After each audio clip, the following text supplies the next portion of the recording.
Hi. So welcome everyone to this session. I'm really thrilled about this session for a bunch of reasons. This is also the first time I'm interacting with the founder of Near, a company that I have started looking at with a lot of interest in the region. And we will learn more about it as to why it matters. I'm really thrilled to be with Shobhit Shukla, who is the co-founder and chief revenue officer of Near. For those of you who don't know Near, and you will definitely learn more about it soon, it's a B2B SaaS platform that provides data intelligence for both offline and online consumer behavior. I know it sounds like a holy grail. Over the past two decades in my career, I have heard this term of data intelligence in different contexts, from old age ERPs to data mining and now in this new age. So it would be really fascinating to learn about how Shobhit and his company Near are going about addressing this opportunity. I'm Pankaj Mishra. I'm the co-founder of FactorDaily. It's a media startup that focuses on the intersection of technology's impact on our society. So welcome to this session, Shobhit. Thank you, Pankaj. Thank you. It's a pleasure. So, like I always do with every conversation I have, tell me a little origin story of Near. Why does Near exist? So, as I'm sure you would have seen with a lot of other early stage and growth stage companies, the way the idea originates and eventually how the company evolves, a lot of things change in the journey. But in case of Near, the fundamental premise has not changed. And I really appreciate the point that you brought in the beginning, that you've seen over the past 2 decades, a lot of companies have talked about data intelligence and have done a lot of interesting things. I think now we are at that juncture in time where we're at the intersection of a lot of very interesting macro trends. Some of those are triggered by COVID, which we'll dive into. And that is what makes the timing of what we are doing quite interesting. So the company started almost 9 years ago. It's going to be close to a decade soon. It feels like a lot longer than that, as it does building anything, as I'm sure you'd be aware of as well. When we started Near, this was late 2012, early 2013. It was a very different world. Smartphones had come in, but in they were still a fairly developed markets phenomenon. Most of the developing countries were still on feature phones. Android was not the force that it is today. It was on a path to becoming that, but it was definitely nowhere near that. And Apple was, still iPhones were still a thing that was only bought by few and far people in between. So, at that point in time, when we started the company, the idea was fairly simple. It was we had built this interesting technology which would allow us to get some very interesting data signals from both feature phones as well as smartphones. And we were trying to figure out how do we help large organizations that have this data, how do we help them monetize it? Now, a lot of things have changed. The ways in which you monetize it, the way the data is used itself has evolved a fair bit, but the fundamental premise has not changed. And that premise was this: as an organization, large, medium, small, doesn't matter, you're collecting data. And as time goes by, you're going to continue to collect more data because the consumer touch points get more fragmented. People are not just going online, they're checking it on their multiple devices. Now, a lot of it is happening over voice through speaker assistants and home assistants, not even on the screen. So the touch points will keep getting fragmented. But as that is happening, if we are really able to harness that data, what that allows us to do is it helps us share more intelligence about customers with the organization. So whether you're a news platform, whether you're an online portal, whether you're a brick and mortar store, a lot of the organizations have a very good understanding of what happens when their customers are in their environment. So when someone walks into their store, what are they buying? Or when they are on their website, what are they doing? What articles are they reading? But the moment you leave that environment, the moment you walk out of the store, the moment you close the browser or close the app, that is when it becomes a blind spot. And our goal and philosophy always was and still is, how can we help organizations get a better understanding of their customers. Because if we can do that, we can streamline a lot of processes. We can either help them save costs, or we can help them increase revenue, drive growth, while improving customer experience at every stage. So that's really the premise of the company. Anil and I met late 2012, and the company is headquartered in Singapore. We effectively, this is the place where it all started, and we are one of the few technology companies that is focused on enterprise still. We're not really, we're not mid-market or SME yet. Majority of our business is still enterprise. We are one of the few enterprise-focused SaaS companies that actually went from east to west. You normally hear a lot of companies start in the US and then go east, but we took the other direction. And again, there are learnings to that, which we'll talk about. But that's how the company started. We went through an interesting phase where we were trying to find product market fit. We're trying to find what is it that customers would be willing to pay for, and how do we measure the value that they derive out of it. And that was a journey. It was a journey of 2 to 3 years where we ended up building a product which answered all those questions, helped us get to a model where we could then get to a repeatable sales model. We had product market fit, and then we could execute on that. And we were lucky to be backed by a series of great investors who backed us in this journey: Sequoia Capital, JP Telstra, Cisco, and then more recently, Greater Pacific Capital. So it's a journey that's been fueled by great investors who've helped us along the way. It's been fueled by some amazing people that we've been able to onboard as part of this journey, and our partners and customers who have been, every time we've gone to a new market, to a new industry, we've had to find early adopters, which is what you need as a startup to succeed. And we've been fortunate and lucky to have those customers that have given us an opportunity. And as a startup, that's all you ask for. You just want an opportunity, then you prove yourself, right? So that's hopefully that gives some context. No, it's a great launchpad, Shobhit, to get into some more focused and deep insights with you. Before I get into market, customers, global expansion, and so on, solving the blind spot problem, like I mentioned, is a holy grail. It almost sounds like science fiction at times, it's kind of a fiction that doggedly has not been becoming a reality for many years. Now, right. Can we spend a couple of minutes on the product itself, about how you go about it, essentially, right? And what are the building blocks of the product itself? Yeah. So a simple way to think about it is, and this is actually very important. There are a lot of companies that are in the business of buying and selling data. And one of the interesting things that you see in our caption and our moniker, which you see in the background, is data intelligence. And we try to always draw the distinction between data and data intelligence. Data is increasingly becoming a commodity. Everyone has data. What really matters is how you're able to put to use, what value are you able to realize out of that data. And that is what we describe as intelligence. And there is a journey to go from data to intelligence. And it's often a fairly complex, convoluted journey, which it's not as straightforward as one might think. So we are sitting on this very large corpus of data. It's all, it goes through our privacy framework. It's all consent-based. And there are different kinds of data about consumers that we have, which is in terms of their offline behavior, their online behavior. But downstream, the way it gets used is in 2 ways, or let's just say 2 buckets. And that aligns with what it helps organizations achieve. The first one is to drive growth. And the way to drive growth is by either increasing, to put it in simple terms, either increasing lifetime value of current customers, or by increasing your market share, so getting more customers, or a combination of both.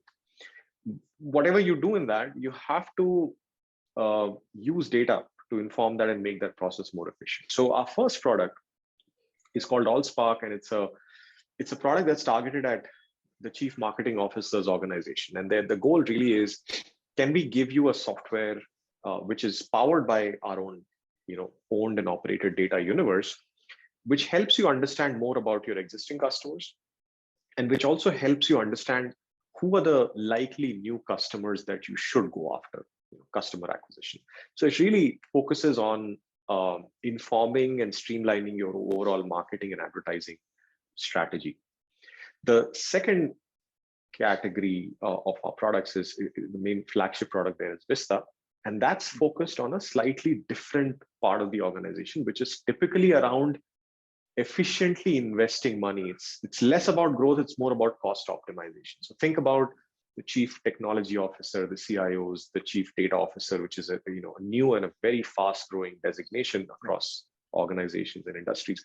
And there the goal is, can we help you decide on how best to invest in data or how best to put your data to use to take more operational decisions? An example of that would be, as a retailer, you're constantly now post-COVID, as recovery is happening in a lot of markets, retailers, real estate clients are now thinking about where do we open our next set of stores, or wherever we have our physical stores or physical office locations or commercial buildings, is that the right place? And if it's not, where do we move to? Where is the demand?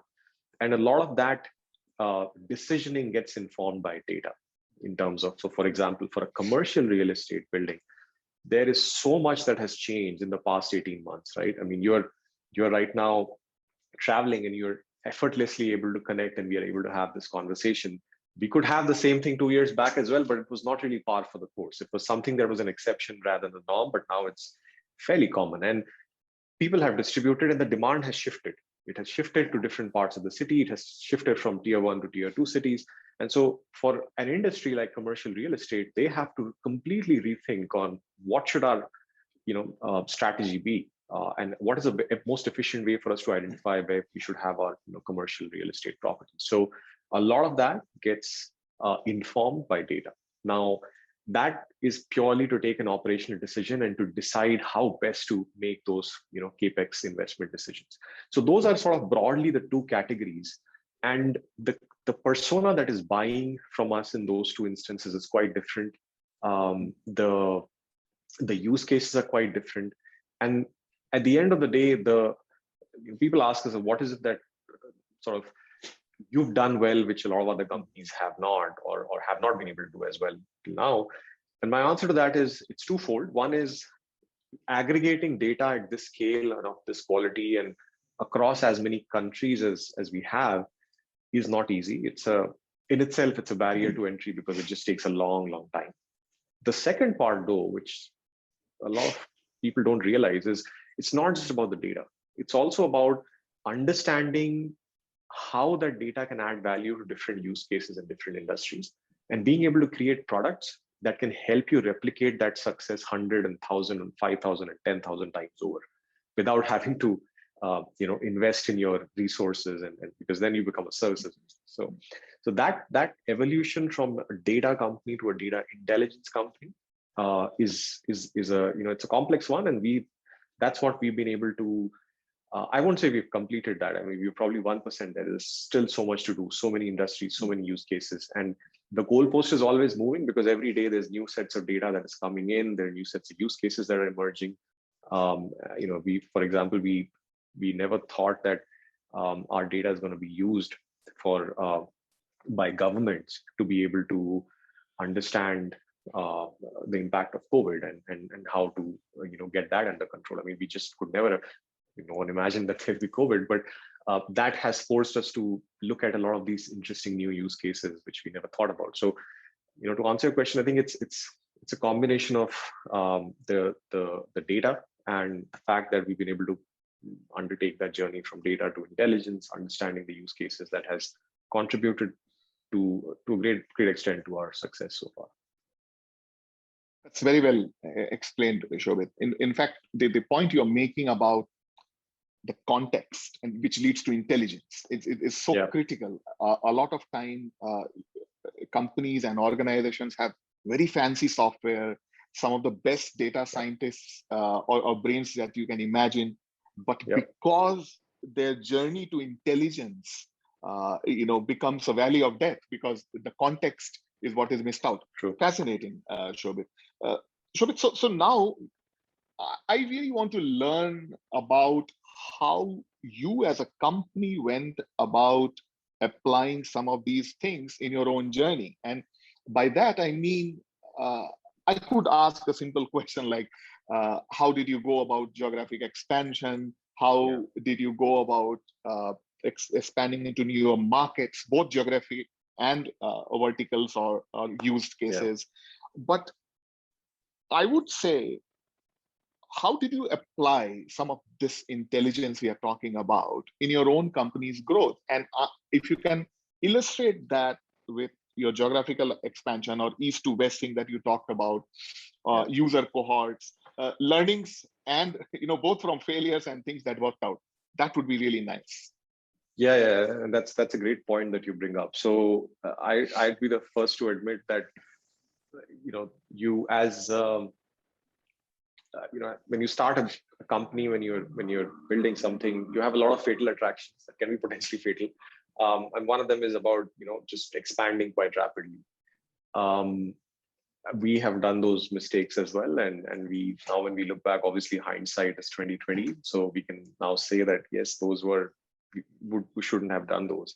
The expansion that we did was both geographical and across industries and product lines, and so we've done all of those over a period of time.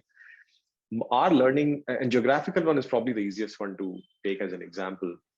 Now I in fact, one of the sessions I did earlier, I drew a quadrant where you look at the market opportunity, which is different for different products and different companies. The market opportunity by the market, by country or territory, and then you look at the ease of doing business. And the ease of doing business is again a function of what kind of product you're selling to, how mature is the market. Normally, you would expect countries like the developed markets to be more mature and relatively easier to do business, like North America. And then there are other territories, like for example, in our experience, Japan is notoriously hard, and it's hard, but you just don't know how hard until you try it. So we made the mistake of trying to expand too soon, and then we had to sort of rationalize some of those decisions. My recommendation always tends to be that our big learning has been that sequential is better than parallel in that sense. So focus and build your expertise either in one territory, one geography, and then it becomes a lot easier for you to replicate that success.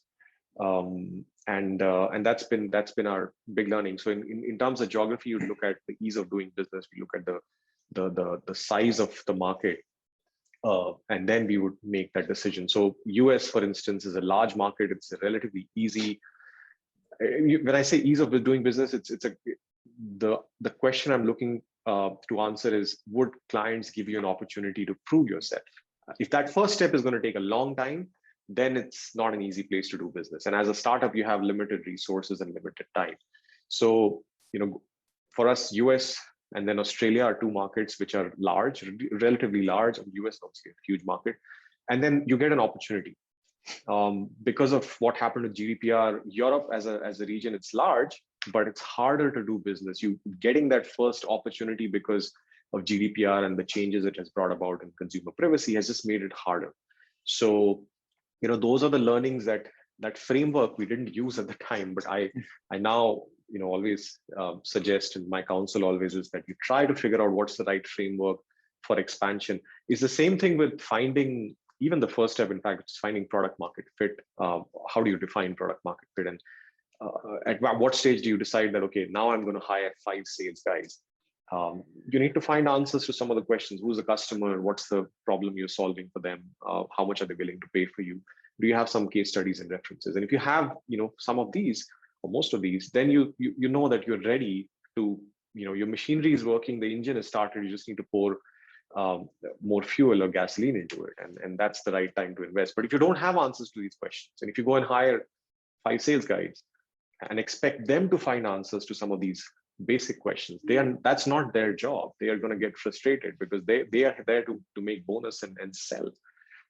So those, again, that was another part of the learning, that don't overinvest in your go-to-market teams too soon unless you have, and that first set of questions that you need answers to, that has to be done by the core team or the founders. I mean, no one else can do it, because you are the ones who actually live and breathe and understand the product better than anyone else. It is fascinating, Shobhit. I particularly like the point you made about ease of doing business through startup lens. A lot of time we are looking at ease of doing business as availability of infrastructure, roads, and so on. Yeah. But for a startup, you need customers who are ready to experiment and bat for you or experiment with you when you don't have a use case, right? So it's really nice.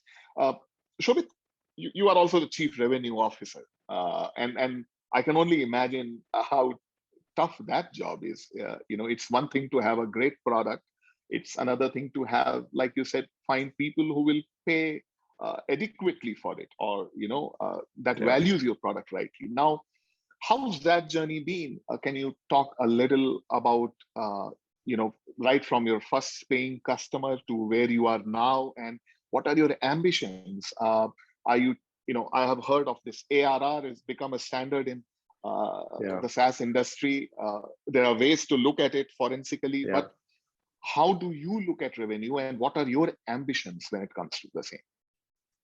Yeah, so to begin with, our first customer was in Singapore, and it was a very, very expensive cream for women. Very expensive. I was shocked how expensive that was, because I didn't know much about creams at that time. That was our first customer, and we are very grateful for that opportunity. So humble beginnings, but when we think about growth now, given the stage at which we are as a company, most of our customers are from North America, parts of Western Europe, and then Southeast Asia, Australia, New Zealand, Middle East, Japan. Now these territories are quite different. So in terms of culture, in terms of go-to-market, there are regional nuances. Also, there are certain countries that are further ahead on the maturity curve. There are regions like Southeast Asia which are highly fragmented, and they're all quite different. So one thing that we have done is we've invested in building local sales teams and local product teams which have the local know-how, and working with a set of partners or customers that can really help us contextualize the product to that region. That journey is pretty much the first step that we take whenever we launch in a new territory, and that is absolutely essential and critical. And that's one of the things I would attribute to our East origins.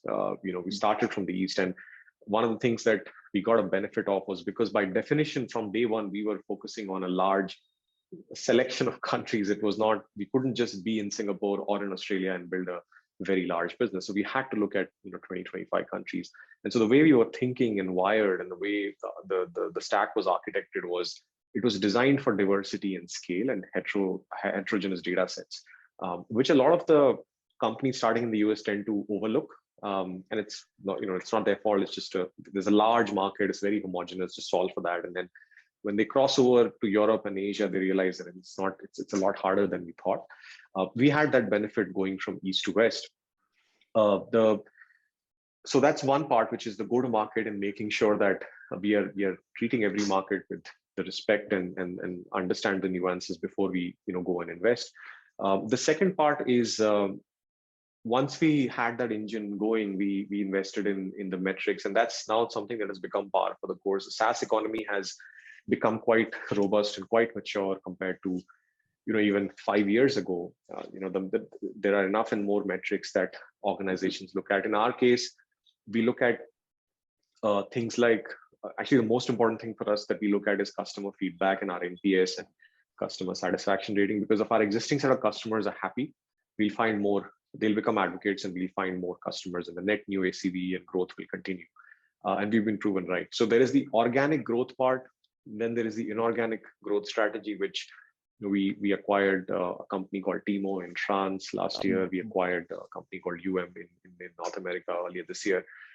And again, the strategy there also was, can we partner with organizations and see how we work together, and then that can lead to something more strategic. And so our inorganic growth strategy has also been a very integral part of our growth plans, and that has given us great results so far. We we are seeing tailwinds of in terms of certain categories like travel, tourism, real estate, retail, government, where bringing the two products together and bringing the go-to-market teams in various geographies together means that we can just now go and sell a more holistic full stack offering to a larger set of customers with a global base. So where are you on the journey of, if I were to break this down, I mean, people talk about 0 to 10 million to 50, 200, to 200, billion and more, right? So in whatever way you can specify this in terms of where you are and where you think you will go from here. Yeah, the next milestone for us is we are on a journey to be a 100 million company, 100 million in ARR. That's the next immediate milestone, which is not very far away. But when we think about growth, revenue is one easily quantifiable metric. There are a few other metrics that we also try to look at. One of which is what are the number of industries or categories that we are starting to address very seriously. And the reason why we look at that is because we feel that revenue growth follows a certain path, and that's a function of the investment you do in your sales funnel, marketing, inbound leads, qualification, your go-to-market sales team, customer success, etc. But if you take a slightly longer term view, which is 2, 3, 5 years ahead, what will happen, and this is our hypothesis, is that the larger the addressable market becomes, the faster or the more accelerated the revenue growth is going to be. And the addressable market will become larger if we invest in making that shift happen from now. And what I mean by that is there is a fair bit of investment in education that has to go into industries that right now, by technology in general and specifically for data, are still quite underpenetrated, either because of very heavy regulations like healthcare, banking, financial services, or just because they never really had to make a lot of investments in data, like government, for instance. But COVID changed a lot of that. It has really brought about a lot of forced change in behavior. It has amplified a lot of these miniature trends that were undercurrents that were there. They've all been brought to the fore and amplified. Retail obviously has gone through a lot of transformation. So we feel that a big part of what we are calibrating constantly or measuring is how many new industries are we able to open up by creating solutions which help solve very, very mission critical problems. Can we do that for 5 new industries? Because if we can do that, that opens up a significantly large market opportunity for the next 2 to 3, 4 years. And so it's a combination of short to midterm revenue growth as well as more opening up and creating a market for the longer term. Sure. We just have a minute or two left, Shobhit. So final question is more about how you're funding this growth now and going forward. You've definitely raised a lot of money. Can you quickly talk about how soon you become a startup unicorn, and what are the plans ahead? How do you see yourself funding this growth? Yeah, so we are fortunately we are not a business that requires a tremendous amounts of capital or operating expenditure. We are at a scale in terms of our revenue where, and it's a high margin business like most SaaS businesses are. So where we are in a position where with our bottom line as well as with the cash that we have in the bank, we are able to fuel a lot of the growth. But having said that, when it comes to raising more capital or potentially going public, those are to us obviously not a destination. It's not the end result. It's just a way to fuel further growth and faster growth in the future. And so to that extent, right now, for us to continue growing at the velocity and pace at which we're growing, we don't necessarily need a lot of capital because the business is, it's on an upward trajectory. It's a high margin business, but we're constantly looking at opportunities to accelerate that growth through inorganic measures, and constantly looking at partnerships and opportunities where we can do that. And so to that extent, as and when those opportunities arise, we will probably be looking at subsequent fundraisers as well. But that will be more for inorganic growth, not necessarily a whole lot for the organic business, because that's fueling itself quite well. And the valuation itself, Shobhit, I mean, where are you now, and where does it go from here? Value is something that it's for others to decide, right? I mean, we can't put a value to the company. All we can do is we can show results. We can show results in terms of our growth, our revenue, the number of customers, and how happy they are, and the value that we are creating for them. So in terms of valuation, that will probably get set whenever we do a next major event, whether it's a fundraise or an acquisition or a combination of both, or going public at some point. So hopefully not too far ahead in the future, we'll be able to give you some concrete numbers. Sure. It's been a real joy talking to you, learning more about Near, because I frankly didn't know all of this. I hope others learn from this too. Godspeed with your plans, and thanks for having this talk.